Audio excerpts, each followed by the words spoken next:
Good morning आणि नमस्कार family. तर बघा मस्तपैकी रविवारची सकाळ आहे, तर तुम्हाला रविवारच्या दिवसाच्या सुट्टीच्या दिवसाच्या खूप खूप शुभेच्छा।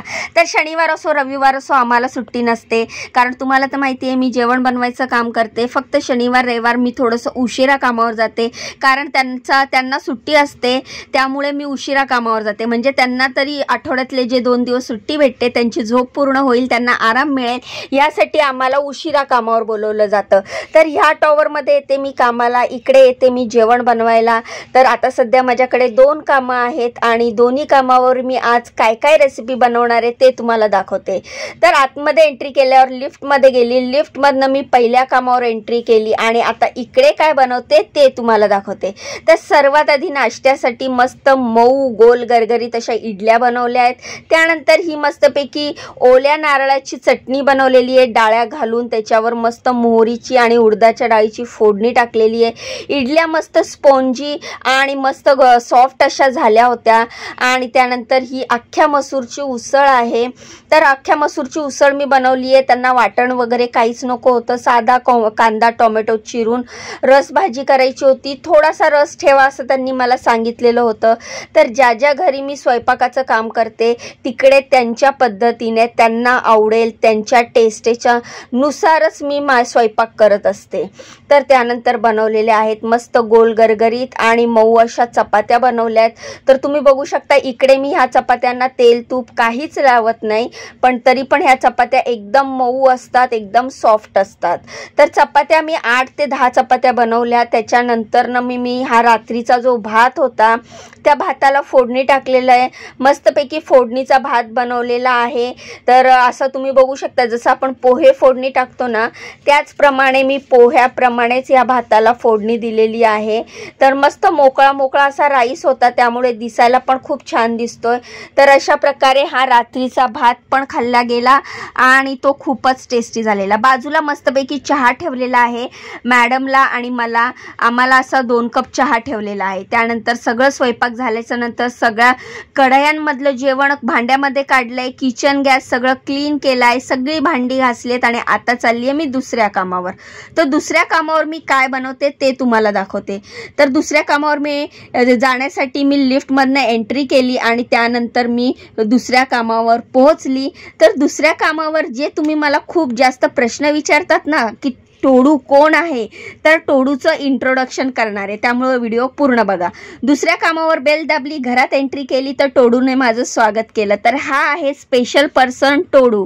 तर ह्याचंच नाव मी तुम्हाला प्रत्येक व्हिडिओत सांगत असते, मी गेल्याशिवाय ह्याची दिवसाची सुरुवात होत नाही, खाण्याची सुरुवात होत नाही।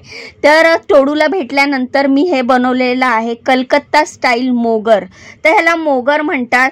ही मठाची डाळ म्हणजेच जी मटकी असते ना त्याच्या डाळीचं बनतं हे मोगर। ही भाजी असते, मोगर म्हणजे मठाच्या डाळीची म्हणजे मटकीच्या डाळीचं बनवतात, खूप टेस्टी लागते ही मोगर। त्यानंतर हे बनवलेलं आहे मस्तपैकी क्रीमी राजमा, मलाई क्रीमी राजमा म्हणू शकता तुम्ही, खूप छान रंग दिसतोय। तर ह्याची रेसिपी एकदा मी तुमच्याबरोबर शेअर करेल। अगदी 10 मिनिटात होणारा हा राजमा आहे, जेवढा सुंदर दिसतोय तेवढाच टेस्टी झालेला। मस्त त्याच्यावर क्रीमने थोडंसं सजवलेलं आहे, त्याच्यामध्ये सॉसेस टाकलेले आहेत। तर अशा टेस्टी असा राजमा मी बनवलेला आहे दुपारी लंचमध्ये खाण्यासाठी। आणि आज ब्रेकफास्टमध्ये मॅडमला सिंपल असं व्हेजिटेबल सँडविच बनवून दिलेलं। त्यानंतर मस्तपैकी हा ग्रीन राईस बनवलेला आहे। तर हा ग्रीन राईस पालक टाकलेला आहे, ह्याच्यामध्ये कोथिंबीर टाकली आहे, मिरची टाकली आहे आणि थोडासा पुदिना असं टाकून मस्तपैकी ग्रीन राईस केलेला आहे। किचन गॅस सगळं क्लीन केलेला आहे, सगळं जेवण झाकून ठेवलंय, मॅडमने सँडविच दिलंय नाश्त्याला आणि आता मी निघालेली आहे घरी। तर माझं दुसरं काम संपलेलं आहे। तर तुम्ही बघू शकता काम झाल्याच्या नंतर किचन वगैरे सगळं व्यवस्थित क्लीन करून मी घरी चालली आहे। त्याच्या आधी मी घरी जायचं म्हटलं की टोडू रुसून बसतो। तर बघा मी त्याला किती आवाज देते, पण तो माझ्याकडे बघायला पण तयार नाही आहे, कारण शनिवार रविवार त्याला मी नाश्ता देत नाही ना, तर मी आल्यावर कसं मी त्याला सकाळी लवकर नाश्ता देते आणि शनिवार रविवार मी उशिरा येतो तर त्याला नाश्ता पण उशिरा भेटतो। तर तो आता सध्या रुसलेला आहे. तर ठीक आहे, उद्या मी परत सकाळी लवकर आली की त्याची गुड मॉर्निंग माझ्याबरोबरच होईल. तर अशा प्रकारे त्याला टोडूला बाय करून मी निघाली आहे घरी. तर लिफ्टसाठी थांबली आहे, तुमच्याशी गप्पा मारल्यात. पण घरी जाताना मी रॅशन घेऊन गेली आहे. जे रॅशन दुकानामध्ये आपल्याला गहू तांदूळ भेटतात ते जाता जाता मी घेऊन गेली. तर बघू शकता तुम्ही 10 किलो गहू आणि 10 किलो तांदूळ आम्हाला रॅशन कार्डावर मिळतात. तर कामावरनं घरी जाता जाता मी हे गहू आणि तांदूळ घेऊन गेली आणि ते दरवाजातच ठेवले. अजून घरात एंट्री पण नाही केली आहे. मला टेन्शन हे आलेलं की मी राशन तर घेऊन चालली आहे पण पाऊस नको यायला. तर 12:15 झाले मला घरी येत आणि मुलाला जायचं होतं ट्युशनला. तर मला लगेचच रॅशनच्या पिशव्या तशाच ठेवून मी लगेच कामाला लागली, कारण मुलगा निघणार होता, 1चा त्याचा क्लास होता. तर पटकन अंड्याची बुर्जी केली. तर 2 अंड्याची बुर्जी केली कारण बुर्जी पटकन होते आणि आज रविवार होता, बाप्पांचं पण विसर्जन झालेलं, श्रावण महिना संपलेला. तर मी म्हटलं चला पटकन होणारी बुर्जी आणि चपाती मुलाला देऊया. तर अशा प्रकारे बुर्जी आणि चपाती मुलाच्या डब्यात भरली. मला खूप सारे कमेंट आलेले की बाई मुलाला प्लास्टिकचा डब्बा देऊ नको, प्लास्टिकच्या वस्तू वापरू नको. तर बाकी आता नवीन डब्बे घेण्यासाठी सध्या माझी कॅपॅसिटी नाही आहे, त्यामुळे घरात असलेले हेच 2 स्टीलचे डब्बे मी तुमचं ऐकून वापरायला काढलेत. तर एका स्टीलच्या डब्यामध्ये बुर्जी आणि एका स्टीलच्या डब्यामध्ये चपाती असं मी भरून माझ्या मुलाचा टिफिन दिलाय आणि तो गेलाय कॉलेजला. त्यानंतर तुम्ही मागे बघू शकता 1:30 वाजला आणि 1:30 वाजेपर्यंत माझं सगळं काम झालेलं आहे. तर मुलाला बुर्जी आणि चपाती दिल्याच्या नंतर उरलेल्या चपात्या करून घेतल्या. आहोंसाठी अशी मस्तपैकी कडक चपाती केली, कारण तुम्हाला मी मागच्या व्हिडिओत सांगितलंय त्यांना कडक चपाती खूप आवडते. तर शेवटची चपाती अशी मी तव्यावर ठेवून देते. त्यानंतर खूप दिवसापासून माझं आलं लसूणची पेस्ट संपली होती, तर ती पेस्ट एकदाची वाटली आणि काचेच्या बरणीत भरून ठेवली. तर आलं लसूणची पेस्ट वाटून मी फ्रीजरमध्ये ठेवत असते काचेच्या बरणीत. तर जेवणामध्ये काय बनवलंय दुपारच्या ते दाखवते. तर दुपारच्या जेवणामध्ये मस्तपैकी तर्रीवाली मस्त अंडा कढी बनवलेली आहे. तर तुम्ही म्हणाल की अंडा कढी अशी कशी, तर मी 2च अंडी होती, ॲक्च्युली 4 अंडी आणलेली, पण 2 अंड्याची मुलाच्या टिफिनसाठी बुर्जी केली म्हणून 2 अंड्याचीच कढी करायची होती. आणि 2 अंड्याची कढी 4 जणांना कशी पुरणार म्हणून अंड्याचे तुकडे तुकडे केले, त्याच्यामध्ये एक बटाटा टाकला, त्याचे पण तुकडे केले आणि अशा प्रकारे अंडा कढी केली.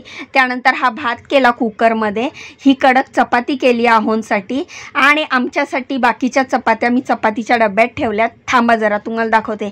त्याच्या आधी ही बुर्जी बघा, मुलाचा टिफिन भरल्यानंतर बुर्जी उरलेली आहे, तीच आम्ही दुपारी खाणार आहे चपाती बरोबर आणि भाताबरोबर अंडा कढी. तर ह्या चपात्या दुपारसाठी बनवलेल्या आहेत. तर ही एवढी बुर्जी आम्हाला तिघांना चपाती बरोबर होऊन जाईल आणि भाताबरोबर अंडा कढी होऊन जाईल. त्यामुळे मी अंडा कढीमध्ये अंड्याचे तुकडे केले.